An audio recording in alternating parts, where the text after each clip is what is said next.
Hello my dear friends, welcome to ആസ്പെറജു tips. നമ്മൾ കഴിഞ്ഞ ക്ലാസ്സിൽ പഠിച്ചു നിർത്തിയത് ബ്ലഡും ബ്ലഡ് വെസൽസിനെ കുറിച്ചൊക്കെയാണ്.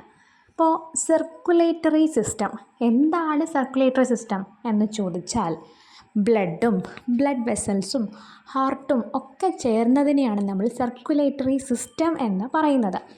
ഇതിനകത്ത് ഡൈജഷൻ കംപ്ലീറ്റ് ചെയ്യപ്പെടുന്നത് സ്മോൾ ഇൻറ്റസ്റ്റൈനിലാണെന്ന് പറഞ്ഞു. അവിടെ വെച്ചാണ് ഫുഡിൻ്റെ മാക്സിമം അബ്സോർപ്ഷൻ നടക്കുന്നതെന്നും പറഞ്ഞു. ഈ അബ്സോർബ് ചെയ്ത മെറ്റീരിയൽസ് നമ്മുടെ ബോഡിയുടെ ഡിഫറെൻറ്റ് പാർട്സിലേക്ക് എത്തണം. അതിന് സഹായിക്കുന്ന വ്യവസ്ഥയാണ് ഇത് സർക്കുലേറ്ററി സിസ്റ്റം. ഇതിൽ ബ്ലഡിൻ്റെ ഫങ്ഷൻസ് എന്തൊക്കെയാണ്, ബ്ലഡ് വെസൽസ് ഏതൊക്കെയാണ്, അവരുടെ ഫങ്ഷൻസും ഒക്കെ നമ്മൾ പറഞ്ഞു. സർക്കുലേറ്ററി സിസ്റ്റത്തിലെ മൂന്നാമത്തെ ആൾ അല്ലെങ്കിൽ ഏറ്റവും പ്രധാനപ്പെട്ട കണ്ണി എന്നറിയപ്പെടുന്ന ഹാർട്ടിനെ കുറിച്ചാണ് നമ്മൾ ഇന്ന് പഠിക്കുന്നത്. അതിന് തൊട്ട് മുമ്പായിട്ട് ന്യൂട്രിയൻസ് എപ്രകാരമാണ് ട്രാൻസ്പോർട്ട് ചെയ്യപ്പെടുന്നത് എന്ന് നമുക്ക് ഈ ഒരു ഡയഗ്രാമിലൂടെ നോക്കാം. സിമ്പിൾ ന്യൂട്രിയൻസ് ആയിട്ടുള്ള അമിനോ ആസിഡ്സും ഗ്ലൂക്കോസും ഒക്കെ തന്നെ ബ്ലഡ് കാപ്പിലറീസ് ഓഫ് വില്ലസിലേക്കാണ് പോകുന്നത്. ഈ വില്ലസ് എവിടെ കാണപ്പെടുന്ന സ്ട്രക്ചറാണ്? സ്മോൾ ഇൻറ്റസ്റ്റൈനിൽ കാണപ്പെടുന്ന ഫിംഗർ ലൈക്ക് പ്രൊജക്ഷൻസ് ആണ്. അതുവഴി ബ്ലഡ് കാപ്പിലറീസിലേക്ക് പോകും. അവിടെ നിന്നും പോർട്ടൽ വെയിനിലൂടെ ലിവറിലേക്ക് എത്തപ്പെടുന്നു. ജസ്റ്റ് ഒന്ന് റീകളക്ട് ചെയ്തെടുക്കാം. എന്താണ് പോർട്ടൽ വെയിൻസ്? ചില വെയിനുകൾ നമ്മുടെ ബോഡിയിൽ ഹാർട്ടിലേക്ക് നേരിട്ടെത്താതെ പകരം ഓർഗൻ ടു ഓർഗൻ ട്രാൻസ്പോർട്ട് നടക്കുന്നുണ്ട്. അപ്പോൾ അത്തരത്തിലുള്ള വെയിൻസാണ് പോർട്ടൽ വെയിൻ എന്ന് പറയുന്നത്. ഇവിടെ അമിനോ ആസിഡ്സും ഗ്ലൂക്കോസും ഒക്കെ ബ്ലഡ് കാപ്പിലറീസ് ഓഫ് വില്ലസ് വഴി പോർട്ടൽ വെയിൻ്റെ സഹായത്താൽ എവിടേക്ക് എത്തപ്പെടുന്നു? ലിവറിൽ നിന്നും ഹെപ്പാറ്റിക് വെയിൻ, ഹെപ്പാറ്റിക് എന്ന വേർഡ് എന്ന് പറയുന്നത് ലിവറുമായി ബന്ധപ്പെട്ടതാണ്. അതിലൂടെ വീന കവ, ഹാർട്ടിൻ്റെ പാർട്ടായിട്ടുള്ള വീന കവയിലേക്ക് എത്തുന്നു. ഈ വീന കവയിൽ നിന്നും ഹാർട്ടിലേക്ക് പോവുകയും തുടർന്ന് പാർട്ട് ഓഫ് ബ്ലഡായിട്ട് മാറുകയും ചെയ്യുന്നു. അമിനോ ആസിഡ്സിൻ്റെയും ഗ്ലൂക്കോസിൻ്റെയും കാര്യം ഇവിടെ കഴിഞ്ഞു. ഇനി അടുത്തുള്ളത് ആരാ? ഫാറ്റി ആസിഡും ഗ്ലിസറോളും. അപ്പോൾ ഇവർ വില്ലസിൻ്റെ ഏത് പാർട്ടിലാണ് കാണപ്പെടുന്നത്? ലാക്റ്റിയലിലേക്കാണ് പോകുന്നത്. ഈ ലാക്റ്റിയലിൻ്റെ ഉള്ളിലാണ് എന്തുള്ളത്? ലിംഫ് ഉള്ളത്. അപ്പോൾ ഫാറ്റി ആസിഡും ഗ്ലിസറോളും വില്ലസിൻ്റെ ലാക്റ്റിയലിലേക്ക് പോവുകയും അവിടുന്ന് ലിംഫ് വെസലിലേക്കും തുടർന്ന് വീന കവ, ദെൻ നേരത്തെ പറഞ്ഞ പോലെ ഹാർട്ടിലേക്ക് എത്തുന്നു, ബ്ലഡിൻ്റെ പാർട്ടായിട്ട് മാറുന്നു.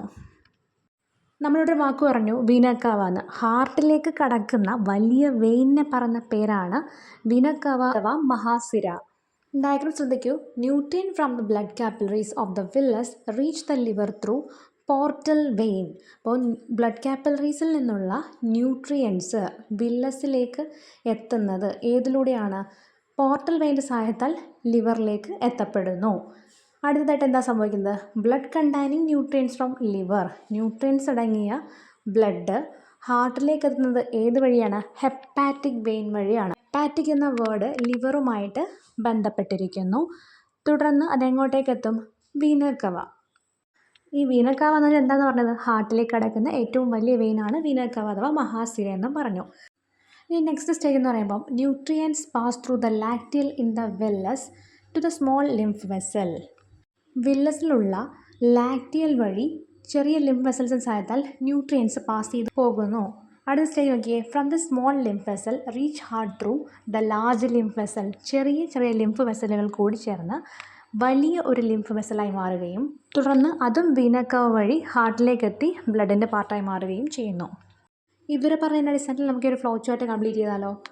ഗ്ലൂക്കോസ് മാത്രമല്ലല്ലോ, മറ്റെന്ത് കമ്പോണൻ്റാണ് ഉള്ളത്? Amino acid. അപ്പോൾ അമിനോ ആസിഡ്സും ഗ്ലൂക്കോസും എങ്ങോട്ടേക്ക് എത്തുന്നു? Blood capillary of villus. അവിടെ നിന്നും എങ്ങനെയാണ് ലിവറിലേക്ക് എത്തുന്നത്? Portal vein. അപ്പോൾ അവിടെ എന്ത് ഫിൽ ചെയ്യണം? പോർട്ടൽ വെയിൻ വഴി ലിവറിലേക്ക് എത്തുകയും ലിവറിൽ നിന്നും വീന കവയിലേക്ക് എത്തുന്നത് ഏത് വഴിയാണ്? Hepatic vein. ഹെപ്പാറ്റിക് എന്ന് പറഞ്ഞാൽ എന്തുമായിട്ട് റിലേറ്റഡാണെന്ന് പറഞ്ഞു? ലിവറുമായിട്ട്. അപ്പം ലിവറിൽ നിന്നും ഹെപ്പാറ്റിക് വെയിൻ്റെ സഹായത്താൽ വീന കവ അഥവാ ഹാർട്ടിലേക്ക് കിടക്കുന്ന വലിയ വെയിനിലേക്ക് എത്തുന്നു. വീന കവയിൽ നിന്നും അത് ഹാർട്ടിലേക്ക് ഓപ്പൺ ചെയ്യുന്നു. ഹാർട്ടിൽ നിന്നാണ് ബോഡിയുടെ ഡിഫറെൻറ്റ് പാർട്ടിലേക്ക് എത്തുന്നത്. അപ്പോൾ എങ്ങനെയാണ് ട്രാൻസ്പോർട്ട് ഓഫ് ന്യൂട്രിയൻസ് എന്ന് പറയുമ്പോൾ glucose and amino acids blood capillaries of വില്ലസിലേക്ക് എത്തുകയും പോർട്ടൽ വെയിൻ്റെ സഹായത്താൽ ലിവറിലേക്കും തുടർന്ന് ഹെപ്പാറ്റിക് വെയിൻ വഴി വീന കവയിലേക്കും പിന്നീട് ഹാർട്ടിലേക്കും എത്തി ഡിഫറെൻറ്റ് പാർട്ട് ഓഫ് ബോഡിയിലേക്ക് എത്തുന്നു. സിമിലർലി ഫാറ്റി ആസിഡും ഗ്ലിസറോളും ലാക്റ്റിയൽ ഓഫ് വില്ലസിൻ്റെ സഹായത്താൽ ലിംഫ് വെസലിലേക്കും തുടർന്ന് ഹാർട്ടിലേക്കും അവിടെ നിന്നും ഡിഫറെൻറ്റ് പാർട്സ് ഓഫ് ബോഡിയിലേക്കും എത്തുന്നു. ഇവിടെ ഫില്ല് ചെയ്യാനുള്ളത് ഫാറ്റി ആസിഡ് കഴിഞ്ഞാൽ അടുത്തതാണ് ഗ്ലിസറോള്. അടുത്തത് ലാക്റ്റിയൽ ഓഫ് വില്ലസിലേക്കാണ് അത് പോകുന്നത്.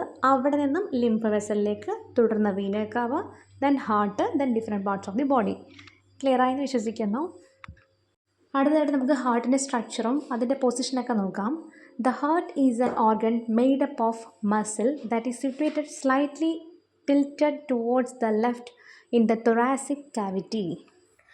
That is situated slightly tilted towards the left.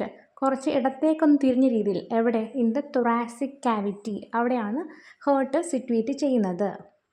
Pericardium is a double layered membrane that covers the heart. Important question ആണ്. നമ്മുടെ ഹൃദയത്തെ പൊതിഞ്ഞ് കാണപ്പെടുന്ന ഒരു സംരക്ഷിച്ച് കാണപ്പെടുന്ന ഇരട്ട സ്ഥലമുള്ള ആവരണമാണേത്? പെരികാർഡിയം. ഒപ്പം pericardial fluid which is filled in between these membrane protect the heart from external shocks and help to reduce friction between the membranes when heart beats. ഹൃദയത്തെ പൊതിഞ്ഞ് കാണുന്ന ഡബിൾ ലെയറോട് കൂടിയ ഒരു സ്ഥലമാണ് പെരികാർഡിയം എന്ന് പറഞ്ഞു. ഈ ഡബിൾ ലെയറിന് ഇടയ്ക്കായിട്ടൊരു ദ്രാവകം കൊണ്ട് ഫില്ല് ചെയ്തിട്ടുണ്ട്. ആ ദ്രാവകത്തെ പറയുന്ന പേരാണ് പെരികാർഡിയൽ ഫ്ലൂയിഡ്. ഇത് എന്തിനൊക്കെ ഹെൽപ്പ് ചെയ്യുമെന്ന് പറഞ്ഞാൽ പുറമേ നിന്നുണ്ടാകുന്ന ഷോക്കിൽ നിന്നും ഹൃദയത്തെ സംരക്ഷിക്കുകയും ഒപ്പം helps to reduce the friction between the membranes when heart beat. ഹൃദയം ഇടിക്കുമ്പോഴുണ്ടാകുന്ന അവർക്കിടയിൽ ഒരു ഫ്രിക്ഷൻ ഉണ്ടാകാനുള്ള ചാൻസ് ഉണ്ട്. അതിനെ കുറയ്ക്കാനും പെരികാർഡിയൽ ഫ്ലൂയിഡ് ഹെൽപ്പ് ചെയ്യുന്നുണ്ട്. അടുത്ത ഹിൻസ് വെച്ചിട്ട് നമ്മളൊന്ന് പഠിച്ച കാര്യങ്ങളൊന്നുകൂടെ നോക്കാം. പൊസിഷൻ ഓഫ് ഹാർട്ട് എവിടെയാണ് കാണപ്പെടുന്നത്? Slightly tilted towards the left in the thoracic cavity. അതായത് നമ്മുടെ തൊറാസിക് ക്യാവിറ്റിയുടെ ഉള്ളിലായിട്ട് കുറച്ച് ഇടത്തോട്ട് കുറച്ച് അരിഞ്ഞ രീതിയിലാണ് കാണപ്പെടുന്നത്. അടുത്തത് പൊസിഷൻ ഓഫ് ഹാർട്ട് പറഞ്ഞല്ലോ. അടുത്ത പ്രൊട്ടക്ഷൻ ഓഫ് ഹാർട്ട്. ഹാർട്ടിനെ പ്രൊട്ടക്റ്റ് ചെയ്യുന്ന ആളാണ് ആരാണ്? പെരികാർഡിയം എന്ന് പറയുന്ന ഒരു ഡബിൾ ലെയർഡ് മെംബ്രൈൻ ആണ്. ഒപ്പം ആരുമുണ്ട്? ആ മെംബ്രൈനിനിടയ്ക്ക് ഫില്ല് ചെയ്തിരിക്കുന്ന പെരികാർഡിയൽ ഫ്ലൂയിഡും വരും. ഈ പെരികാർഡിയൽ ഫ്ലൂയിഡിൻ്റെ ഫംഗ്ഷൻ എന്താണ്? ഹാർട്ട് ബീറ്റ് ഉണ്ടാകുന്ന ടൈമിലുണ്ടാകുന്ന ഫ്രിക്ഷനെ റെഡ്യൂസ് ചെയ്യാനും അതേപോലെ തന്നെ എക്സ്റ്റേണൽ ഷോക്സിൽ നിന്നും ഹേർട്ടിനെ പ്രിവെൻറ്റ് ചെയ്യാനാണ് പെരികാർഡിയൽ ഫ്ലൂയിഡ് ഹെൽപ്പ് ചെയ്യുന്നത്. അപ്പോൾ ഇതുവരെ പറഞ്ഞത് മനസ്സിലായെന്ന് വിശ്വസിക്കുന്നു. എന്തെങ്കിലും ഡൗട്ട്സ് ഒക്കെ ഉണ്ടെങ്കിൽ കമൻറ്റ് ബോക്സിലൂടെ നിങ്ങൾക്ക് അറിയിക്കാവുന്നതാണ്. ക്ലാസ്സിൽ ഇഷ്ടപ്പെട്ടാൽ ലൈക്ക് ചെയ്യുക, സബ്സ്ക്രൈബ് ചെയ്യുക, ഷെയർ ചെയ്യുക. Thank you for watching.